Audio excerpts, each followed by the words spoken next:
चीन पाकिस्तान को कड़ा जवाब न्यूज कट परवर्ती प्रसंग आतंकवाद विरोध में भारतर कड़ा आभिमुख्य चीन किंगडाओर एससीओ बैठक पर जारी मिलित विवृत्ति में स्वाक्षर करने को भारत स्पष्ट भाव में मना करिला। मिलित विवृत्ति में कारण पहलगांव प्रसंग नहीं सेथिपाई राजनाथ सिंह भारतर प्रतिरक्षा मंत्री से साइन करने को मना कले। विवृत्ति में जम्मू काश्मीर एप्रिल 22 तारीख पहलगांव आतंकवादी आक्रमण संपर्क में उल्लेख ही नथिला। पहलगांव आक्रमण में 26 जनकर जीवन जाइछि। यह सहित मिलित विवृत्ति में पाकिस्तान बेलुचिस्तान कथा उल्लेख रही। भारत बेलुचिस्तान में अस्थिरता सृष्टि करिवार अभियोग अणा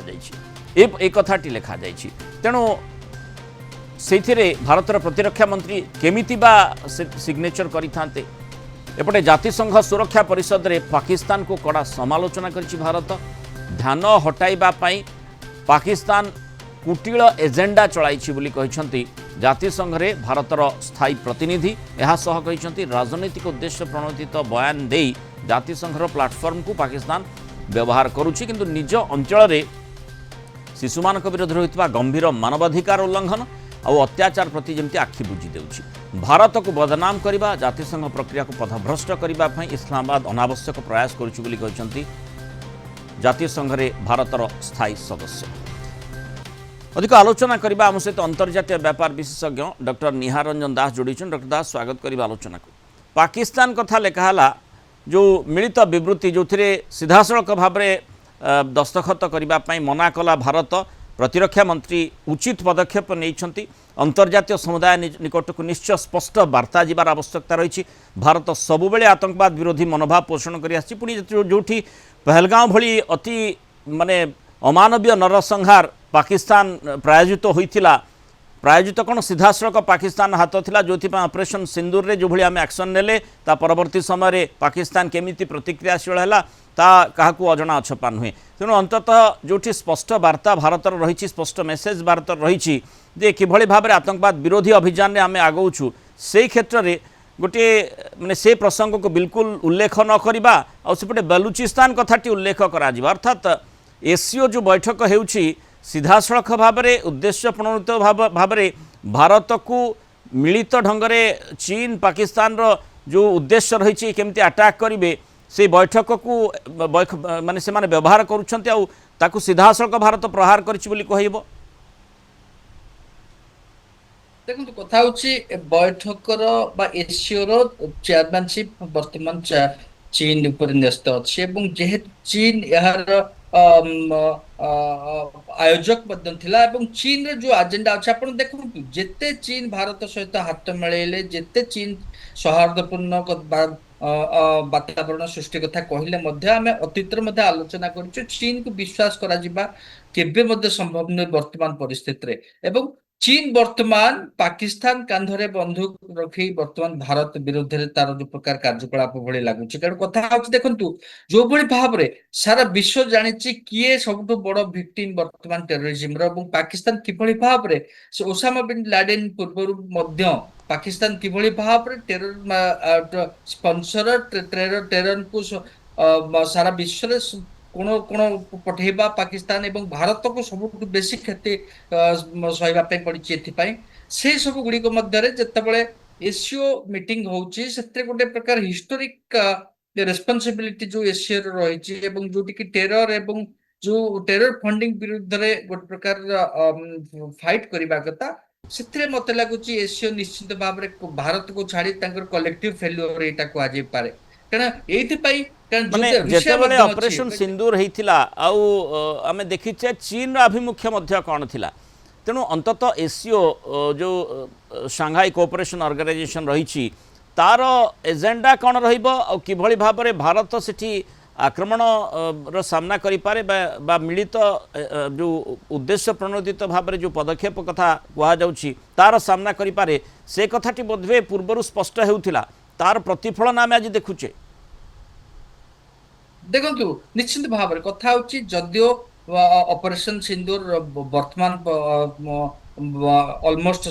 जदि ऑफिशियली यह कहा जाउछि जे ए पर्यंत जारी रही किंतु जे युद्ध विरोधी पर एवं भारत प्रतिरक्षा मंत्री जितेबाला भल भाव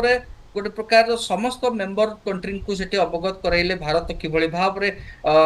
जो परिस्थिति को सामना करिछि सेत्रे किछि नहले गोटे प्रकार समर्थन र आवश्यकता थिला समस्त निश्चित भाव पाकिस्तान तो केबे भी समर्थन करिबो ना अन्य समस्त 9 राष्ट्र जो माने मेंबर कंट्री अछंती से माने निश्चित भाव रे भारत को छाड़ी 8 जण ସେମାନେ ନିଶ୍ଚିତ ଭାବରେ ଗୋଟେ ନୈତିକ ସମର୍ଥନ ପ୍ରଦାନ କରିବାର ଥିଲା ଏବଂ ସେମାନେ ଆର ପ୍ରତିବଦଳରେ କରିଛନ୍ତି ଯୋଉଟା ଆପଣ କହିଲେ ବାଲୋଚି କଥା ଉଲ୍ଲେଖ କରିଛନ୍ତି ସେଟା ନିଶ୍ଚିତ ଭାବରେ ଗୋଟେ ପ୍ରକାର ସ୍ପଷ୍ଟ ହେଇଯାଇଛି କି ଚାଇନା ତାର ଏ ଜାଗାରେ ଏସିୟ ଫୋରମକୁ ସମ୍ପୂର୍ଣ୍ଣ ଭାବରେ ଚାଇନା ତାକୁ ଡୋମିନେଟ୍ କରିବା ପାଇଁ ପ୍ରୟାସ କରିଛି ମାନେ ଏଥିରେ ଯୋଉ ଏସିୟ ବୈଠକ ଏସିୟ ଯୋଉ ଅଛି सांघाई जो कोऑपरेशन ऑर्गेनाइजेशन से काजाखस्तान रही चाइना तो अच्छी चीन अच्छी Kyrgyzstan Pakistan Russia Tajikistan Uzbekistan Iran Belarus और भारत माने अंततः ईरान रूसिया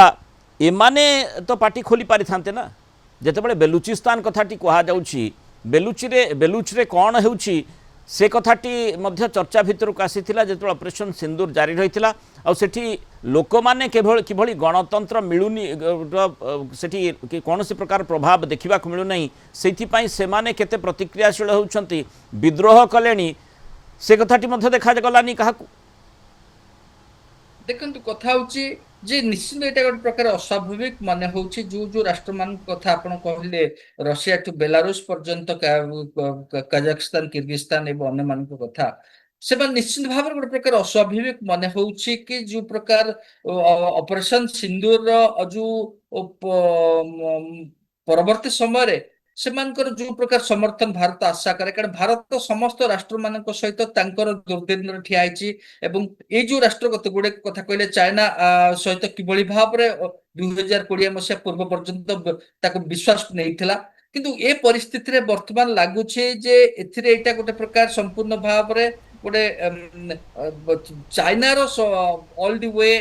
सब गुडी को मैनेज करबा पे एथिरे सक्षम होइछि द्वितीय कथा होछि जे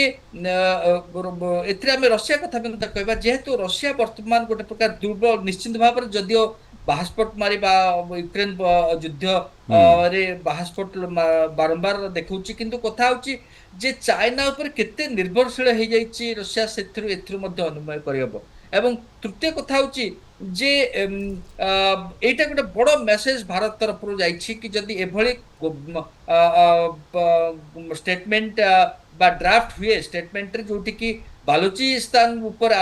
उल्लेख करा जाए किंतु पहलगाम को क्षेत्र उल्लेख करा ना जाए तो भारत एथरे शामिल हबो नै एटा भविष्य रे नेक्स्ट जो एसीओ मीटिंग हबो एथरे निश्चित भाव रे तार गोटे आपण देखिबे तार कड़ा वार्ता भारत देबाकू चाहिछि कड़ा जवाब मध्य भारत पक्षरु दिया जायछि जो प्रतिरक्षा मंत्री जो मिलित विवृत्ति जहाँ आसीथिला सेथिरे दस्तखत करने को मना करिसेंती भारत से सिग्नेचर करि परिबो नाही कारण बलूचिस्तान कथाटी से लेखा उल्लेख रही पहलगांव कथाटी सत जमती जानी शुणी सबू सदस्य माने भूली जाइछंती सेथिरे ताहा उल्लेख नथिला तेणु स्वाभाविक भाव में भारत से केमिति सिग्नेचर करिबो से ही बड़ प्रश्न थिला जहाँ भारत पक्षरु स्पष्ट भाव में वार्ता दिया जायछि आतंकवाद प्रसंग में और दोमुहा नीति जो नेफरेस एक्टिविटी जारी रही ताकू केबे भी भारत आगो को बढ़ाइबा सुजोग देव ना बहुत धन्यवाद डॉक्टर निहारन दास आलोचना मतामत रखि।